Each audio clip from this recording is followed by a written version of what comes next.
Pero sa kalagitnaan ng lahat, no, I mean, nakakatulog ka pa ba? I mean, how are you coping? Dadasal po ako. Gabi-gabi po. So, pero ngayon, like now as we speak, parang ano ang laman ng puso ni Denise? Unawa. Sakit. Yun po. Saan ka kumukuha ng lakas these days? Ever since God-fearing po ako eh.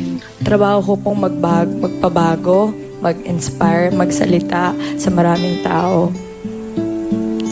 Yun po. Hindi, pero ang, di ba, the strange thing is dahil sa kontrobersyang, because you are at the center of the storm, no? Maraming nagka-interest sa'yo at maraming lumalabas sa internet at maraming nakiklaim na parang nagpa-enhance ka ron ng mga facial features. Kahit ikutin pa po nila sa buong mundo lahat ng klinika, wala po akong pinabago.